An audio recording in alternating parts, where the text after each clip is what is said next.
Hey everyone, Aaron Von Lupton from RUE MORGUE magazine here with another episode of Listen to My Nightmare. And today we have none other than Malachi himself from Children of the Corn. We got Courtney Gains, and Courtney Gains you will know from Children of the Corn. Of course, he was also in some other films like The Burbs, and he did interrupt a certain dance as well in Back to the Future. But he also has a music career that most of you may not know. We did talk about it a bit back in the November 2023 issue of RUE MORGUE There magazine. it is. Courtney there. And we're going to talk about that more because he's got a brand new song from the Barn 3 soundtrack, and we'll talk about that. So, without further ado, Courtney, welcome to the show, my friend. Listen to my nightmare. I think you're Dude, gonna like it. how did Malachi end up writing a song? Sorry, you're going to get really annoyed with me calling you Malachi for the rest. It's all good, man. Well, I mean, I've been writing music since I was 15, so I'm always writing music. That's for me, writing music is really fun. More fun than performing. I'm getting now that I'm out performing regularly, I'm getting more used to the idea, but really the creative moment of writing a song is a real thrill for me. So the Barn Three, I got asked to do the lead role, bringing back the character from the first one, like 30 years later, right? Character named Josh Harper, and there's a character. There's three bad guys in it, and the lead bad guy is the boogeyman is Justin Seaman, the director's. He plays the character, and he's like a miner with a pickaxe and all this stuff. And that, on top of the fact that when we were doing the 40th anniversary of Corn, the last thing we did was we went to Sitges Film Festival near Barcelona, Spain, to do a screening, which is like the biggest European horror sci-fi film festival. So it was a real honor to get to go do that. But while we were doing the screening, the commentary guy came out and sat with me outside because I've seen the movie 1,000 times. I'm not going to sit through the movie, and he was like, "I got to tell you, man, like." So when I was a kid in Barcelona, Children of the Corn was the movie, and we were like 10 years old, and we'd watch. One kid would watch the VHS and give it to another kid, and we passed it all around. He goes, "You were known as the boogeyman of Barcelona." So I think between those two boogeyman things, when my partner Wall wrote the song, definitely a metal song with a drop down D 7 string tuning thing. "Fear the Boogie" just came out. And then we put it together, put a rough track together, sent it to the director. He's like, "I like it." And then we just went off and really pumped it out and made something really good. The lead work in the song, I think, is just fantastic. Yeah, so you mentioned Wall. He is, I guess, what, your musical creative partner, right? And I understand you have. Yeah, so he started out 2 years ago just joining my band out here in Savannah. And then we started doing a lot of recording together. And then we started doing more writing together. And we're in the middle, we're finishing a record right now. Actually, we finished the tracking. So now we're in the whole mix and master process.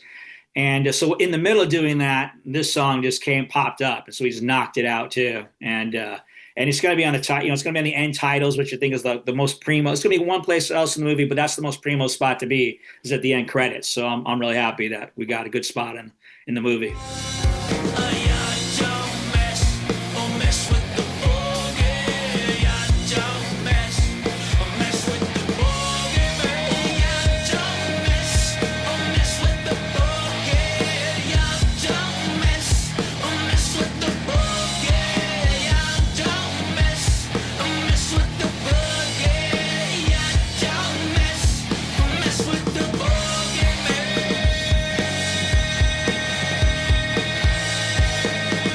How did you first kind of start to take music seriously, and what would you say was your first serious release? I know that you had an album, an EP that came out a couple of years ago that we covered in RUE MORGUE. Um, Yeah. but That was what? Safe Haven, which is still you can still find on fakefangs.com. Go plug it right now. You can hear the song, you can hear the 5 songs there 3 times for free. If you like it, you can get a digi download or get a CD. It's a good record. So let's see. To go to the back to the beginning, really got to go back to the beginning when I was a kid. I remember when there was the first cable channel was a thing called Z Channel out in LA. I don't know if you remember. This might have been before your time. It literally was plugged in. You had a box that you pressed buttons, and the two things that played all the time were the Rocky Horror Picture Show, which I was very confused by as a 10-year-old, and Woodstock. Woodstock played all the time, and I mean, from the jump, I just remember Richie Havens playing Freedom, and that just blew me away. But just watching Woodstock was really an inspiring thing for me. Just started getting the wheels turning about music, you know. And then when I was 13, um, you know, I always had birthday parties. My mom would throw birthday parties when I was a kid. She's like, "We can have a birthday party, or you can," because I kept saying I wanted to play guitar, or you can take guitar lessons, and I opted for the guitar lessons. So that's when it started. And like I said, I started writing songs at 15, and that's just what's always kept me going. And it's always been a way to express myself on a personal level. You know, acting is also taking acting classes is the same thing. It allows you to get out whatever's going on, but certain things I couldn't articulate as a person, I could articulate through my music. And it just allowed me that release. And I don't know about other people, but I mean, that's what helps keep me sane is ways to get out my stuff, whatever it is, you know? I think back in 2021 when you started to do music, and then 2023, which led to 2024, which was the 40th anniversary of Children of the Corn. Did you get to play at any of the 40th anniversary events, the screenings, or anything? No. And that was actually a big bone of contention with me and my manager because I was like, come on, man, this like makes total sense. Basically in 2020, like everybody else during the pandemic, having a lot of time on my hands, you start kind of reflecting on like life and like what's important. And what I really realized was, you know, I had a lot of material that I hadn't recorded yet, and that was time to start really pursuing the music more heavily.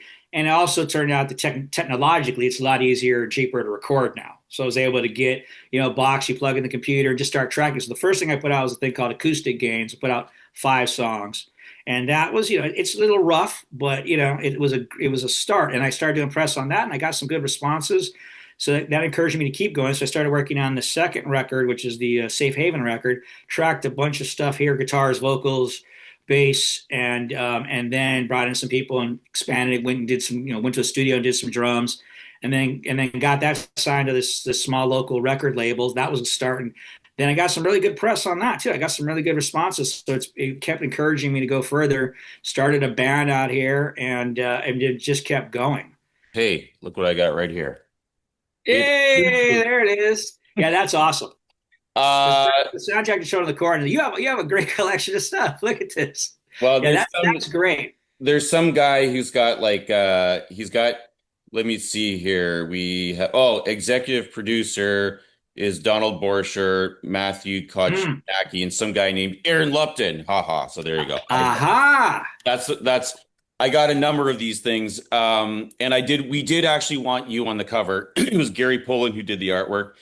Yes, he did the artwork for the DVD that was put out right before that too, the one with John Franklin on it. Great work. I actually have a one of 3 large posters of that he Oh, printed and sent to me, which is very it was very cool. that's very cool. There was a heavy metal horror film that you were in, Infernal, I believe, right? Infernal. You haven't seen that, have you? I have not seen it, but I know Uh, it's screened at the gas station, right? The Texas Chainsaw Correct. Massacre gas station. Right. So years ago, I did a convention out there, and they took me to the gas station, and I've thought for years it'd be a great place to get to play. I thought iconic Chainsaw Massacre gas station, you know, with iconic horror actor. Let's do a thing. So this year we did it, and we also screened Infernal. So we ended up, like I said, this idea had been percolating for a while, and then it all kind of just came together, and we ended up having like four or five bands, and my band, you know, headlined, and I recorded it, so I have that now, and I've entered into some film festivals, waiting to see if we'll get some stuff, and then figure out how we're gonna distribute it. And then we showed the movie, and yeah, the movie is definitely is a heavy metal theme all the way, and it's a pretty raunchy, fun film. The horror fans seem to enjoy it. So. The Barn 3, when can we expect to hear that and see that? We were hoping the barn was going to get picked up this Halloween, but they were still finishing it off. They may do a screening in Pennsylvania where the director's from on the 31st if he can get it done by then. After that, I think his intention is to go out and do screenings in theaters for a while. You know, that's what he wants to do, and then eventually figure out the distribution deal So it's going to be next year. And that's why we didn't want to wait to put out the song. So we decided it'd be really fun to release Fear the Boogie on Halloween. We just thought that'd be really fun. But so it's going to be, it's going to come out. I'm encouraging everybody to go to my Spotify to hear it because I'm trying to draw some more people to my Spotify, but it'll be on TikTok and iTunes and all those good platforms as well. All right. Well, in the meantime, if you're watching this, check out Courtney Gaines on all streaming platforms you can find, Spotify, I guess, and wherever else you can find him. I was listening to you on YouTube Music, so I'm assuming that you're everywhere. Oh, Uh, good. Okay. Yes, yes, sir. So many platforms as they can throw you on, right? that's right. That's right. All right. So for those of you watching at home, I'm Aaron Von Lupton. This was Courtney Gaines on Listen to My Nightmare. Tune in next time. I think you're going to like it.